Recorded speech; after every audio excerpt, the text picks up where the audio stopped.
एक वोट है जो उनकी रियासत का हिस्सा रहा है, वहाँ से उनको सपोर्ट मिला भी, लेकिन उसके बावजूद भी मैं ये कहूँगा मंडी में शानदार जीत भारतीय जनता पार्टी की हुई है।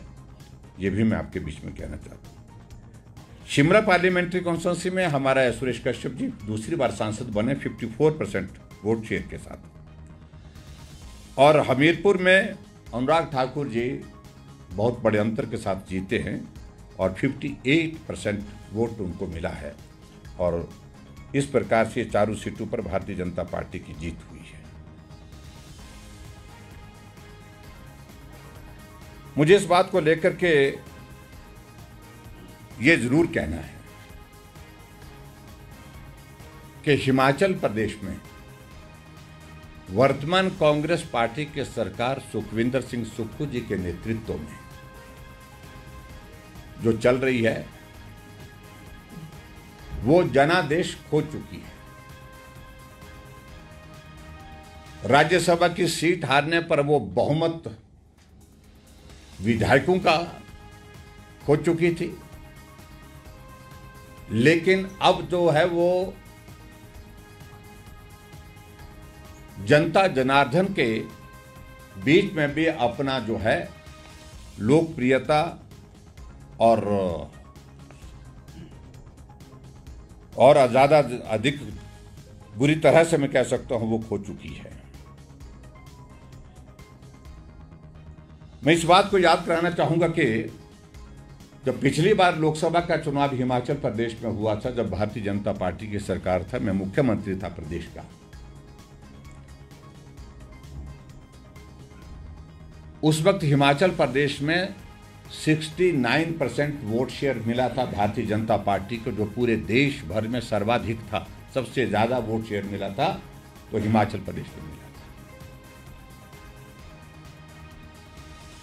और पिछली बार जब 2019 के चुनाव में जब भारतीय जनता पार्टी की हमारी सरकार थी, हमने 68 की 68 सीटों पर हिमाचल प्रदेश में जीत हासिल की थी। वो भी एक इतिहास है जो ना कांग्रेस की सरकार में कभी हुआ और ना ही भारतीय जनता पार्टी की सरकार में कभी हुआ था। और अब की बार जहां 68 सीटों में अगर हम बात करें तो कांग्रेस हिमाचल प्रदेश में 61 सीटों पर चुनाव हारी है।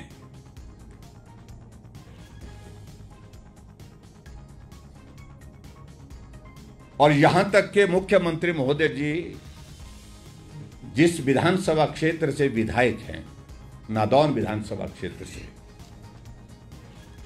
वो अपने ही विधानसभा क्षेत्र में 2143 वोट से चुनाव हारी हैं। भारतीय जनता पार्टी को वहां बढ़त मिली है।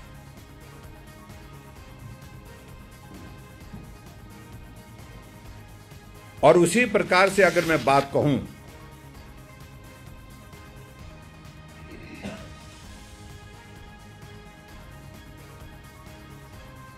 उप मुख्यमंत्री थोड़ी सी बढ़त देने में सफल हुए हैं। अगर हम मंत्रियों का जिक्र करें तो मंत्रियों में अधिकांश मंत्री जो है इनके चुनाव अपने अपने विधानसभा क्षेत्र में हारे हैं। लोकसभा के चुनाव में 8 मंत्री जो 10 कुल मिलाकर के 10 मंत्री जो है वो चुनाव हारे हैं।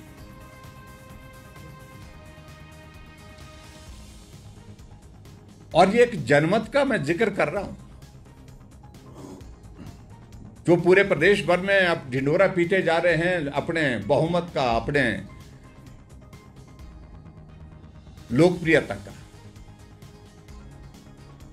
15 महीने के छोटे से कार्यकाल में लोकप्रियता आसमान से जमीन दोष हो गई है।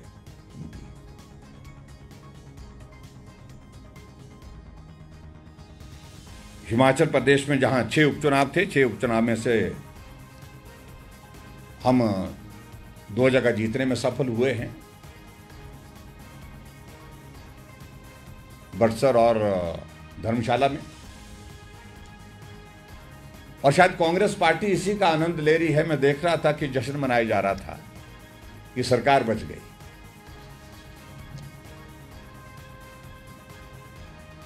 पूरे हिमाचल प्रदेश में आलम यह बना हुआ है कि प्रदेश के काम के, प्रदेश के विकास का विषय तो उनका चिंता का है ही नहीं।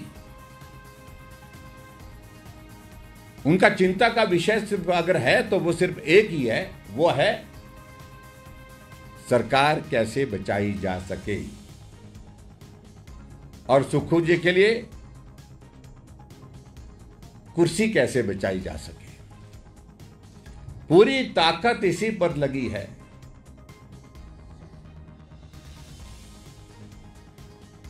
और ये आलम आगे भी आने वाले समय में भी इसी प्रकार से रहेगा। बहुत विचित्र परिस्थिति थी जब 6 उपचुनाव हुए, लेकिन उसके बाद 3 निर्दलीय विधायकों ने अपने त्यागपत्र दे के रखे, लेकिन त्यागपत्र जो है वो स्वीकार नहीं किए गए। अगर स्वीकार किए होते तो चुनाव एक साथ होता और कांग्रेस पार्टी को यह लग रहा था कि एक साथ चुनाव होगा तो सरकार चले जाएगी, और इसलिए चुनाव उनका त्यागपत्र स्वीकार नहीं किया। और ठीक जब जिस दिन चुनाव का परिणाम आना था उससे एक दिन पहले विधानसभा अध्यक्ष महोदय जी ने त्यागपत्र स्वीकार करने की घोषणा की। अब ये 3 उपचुनाव होंगे जिसका खर्चा अलग से होगा,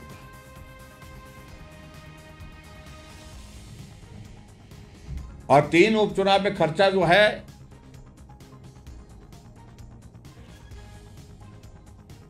लगभग 30 करोड़ से ज्यादा का खर्चा होगा, जो सीधा सीधा जो सरकार के ऊपर जो है वो पड़ेगा।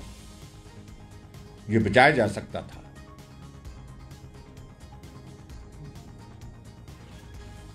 उसका दोषी कौन है? जानबूझ करके सरकार बचाने के लिए, सरकार के लिए इस प्रकार से ये फैसला लिया गया कि ये चुनाव एक साथ नहीं होने चाहिए। चुनाव आज हो चाहे कल हो, परिणाम मुझे लगता है कि बहुत प्रभावित नहीं होगा। परिणाम आएगा और सरकार फिर संकट में होगी। अभी टेक्निकल ग्राउंड पर सरकार चल रही है, और जहां जनता का जो जनादेश है वो सरकार के खिलाफ आ गया है।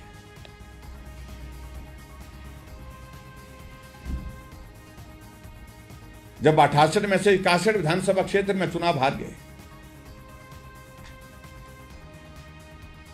और इसलिए नैतिकता तो यह बनती है कि मुख्यमंत्री को, इससे पहले मुझे लगता है कि शायद कांग्रेस पार्टी की हाईकमान भी संज्ञान लेगी, मुझे मालूम नहीं लेगी या नहीं लेगी क्या है, लेकिन बातें तो सुनने को आ रही है, संज्ञान ले रही है। इससे पहले कि कांग्रेस पार्टी का नेतृत्व कोई और नेतृत्व पर विचार करे, सम्मानजनक स्थिति में मुख्यमंत्री को त्यागपत्र देना चाहिए, क्योंकि वो 68 में से 61 विधानसभा क्षेत्र में चुनाव हार गए।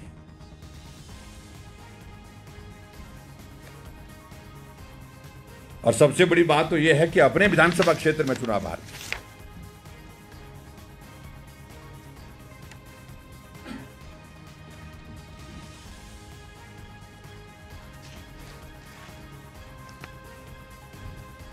मैं आज की इस पत्रकार वार्ता के माध्यम से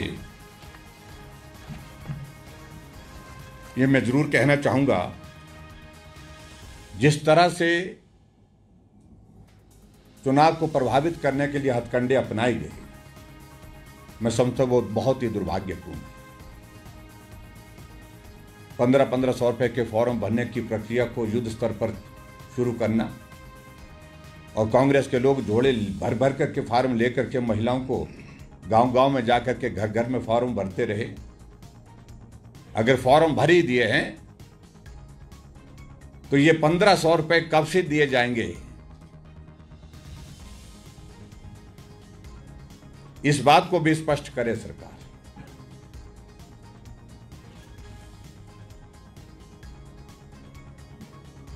और जिस तरह से कर्मचारियों के ऊपर दबाव डाला गया हुआ था,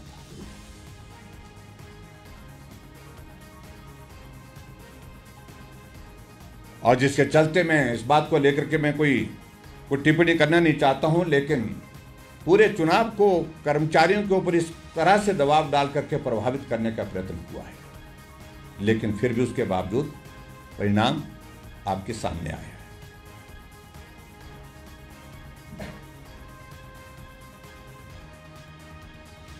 हिमाचल प्रदेश में मैं कांग्रेस की सरकार के संदर्भ में मैं सिर्फ इतना ही कहना चाह रहा हूं, क्योंकि आप में से मुझे लगता है कि पत्रकार मित्र हमारे आप पूछेंगे हमसे कि भी 4 तारीख का जिक्र किया था, हमने कहा कि भी सरकार एक नहीं 2 बनेगी। इसमें थोड़ा सा समय लग सकता है, लेकिन संभावनाएं समाप्त नहीं हुई है, क्योंकि सीपीएस का जजमेंट जो है रिजर्व हुआ पड़ा है 6 विधायकों का, जो आना ही आना है। मैं उम्मीद करता हूं जैसे ही कोर्ट खुलेंगे हिमाचल प्रदेश में, उसके बाद वो जजमेंट भी आएगी तो सरकार फिर संकट में होगी। ये आप मान करके चलिए।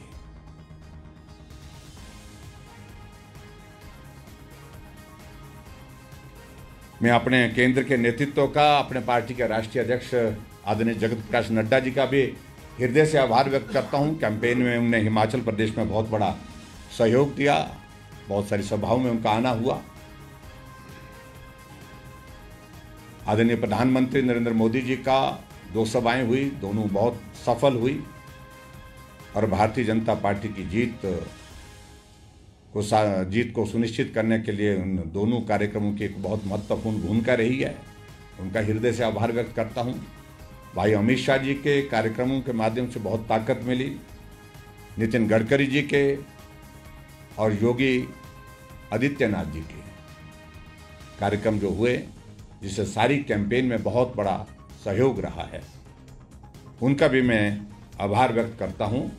और एक बार फिर से हिमाचल प्रदेश की जनता जनार्दन का हृदय से आभार व्यक्त करता हूं, जो स्नेह, जो समर्थन, जो सहयोग उनने लोकसभा के इस चुनाव में भारतीय जनता पार्टी को दिया है, हमारे देश के यशस्वी प्रधानमंत्री नरेंद्र मोदी जी को दिया है, उसके लिए मैं हृदय से आभार व्यक्त करता हूं।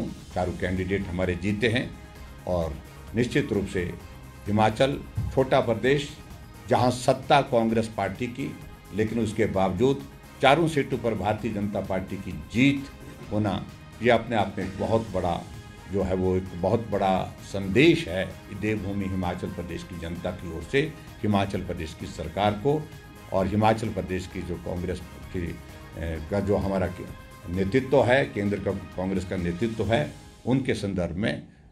जहां जिन राज्यों में सारी सीटें जीती हैं, उत्तराखंड है जहां सत्ता हमारी पार्टी की है, 5 सीटों पर जीत हासिल की है, लेकिन ऑपोजिशन की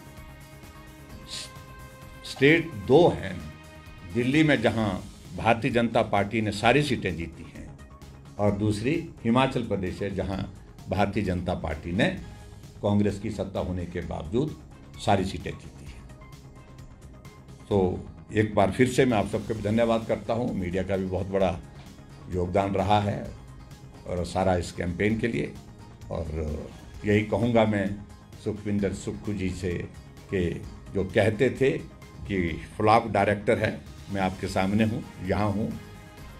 हमारी फिल्म जो है वो, जिसके बारे में कई तरह की वो बातें करते रहते थे, मैं उसको कोई टिप्पणी नहीं कहना चाह रहा हूँ, लेकिन हमने अपनी जगह जो काम दिया गया था हमको हिमाचल प्रदेश में पार्टी के केंद्रीय नेतृत्व द्वारा पार्टी की जीत को सुनिश्चित करने के लिए, मंडी ही नहीं सभी जगह जीत हासिल की है। मैं इतना उनको कहना चाहता हूँ। Thank you. चुनाव जीते हैं कांग्रेस पार्टी ने सर, उसमें सर कांग्रेस तो जीती वहाँ पर, लेकिन बीजेपी के सांसदों को वहाँ से बढ़ती मिली, इसकी क्या वजह लगती है? देखिए, सारी चीज़ को लेकर के अभी रिजल्ट आया है, तो रिजल्ट आने के बाद इन सारी चीज़ों का आकलन करेंगे, कहाँ कमी रह गई। निश्चित रूप से सोचेंगे, समीक्षा होगी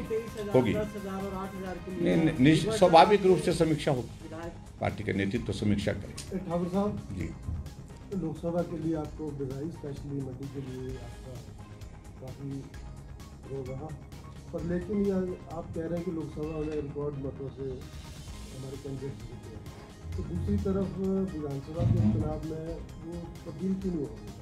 नहीं, देखिए, वो एक स्पेसिफिक प्रश्न जो जब भी पूछा गया था, उसके संदर्भ में मैंने कहा कि वो पार्टी के ध्यान में है, उसका आकलन करेंगे, असेसमेंट करेंगे, क्या उसका एनालिसिस करने के बाद ही कुछ कहेंगे। अभी बहुत जल्दी उस पर कहना उचित नहीं है।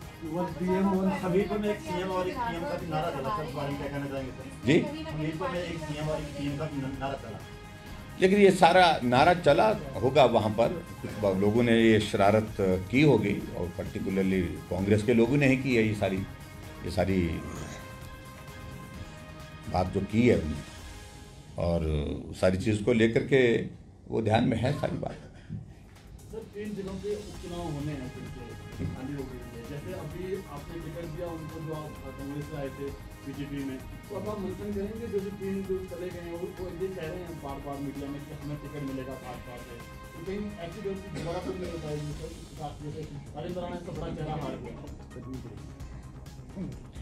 देखिए, एक बात मैं कहूँगे, जो 3 उपचुनाव होने हैं, पार्टी का हमारा केंद्र का नेतृत्व तो टिकट का फैसला करता है। इस वक्त इस सारे विषय पर टिप्पणी करना उचित नहीं है। लेकिन तीनों जो निर्दलीय विधायक हैं, ये कांग्रेस के विधायक नहीं हैं, और निर्दलीय विधायक होने के साथ साथ में इनका वास्ता पहले से ही हमारी पार्टी के कैडर के साथ, पार्टी के साथ किसी न किसी रूप में रहा हुआ है, और इसलिए मुझे लगता है कि वहाँ स्वीकार्यता जो है वो काफ़ी ब्रॉड इसमें लार्जर एस्पेक्ट में देखी जाएगी, और निश्चित रूप से इस बात को लेकर के विचार करेंगे।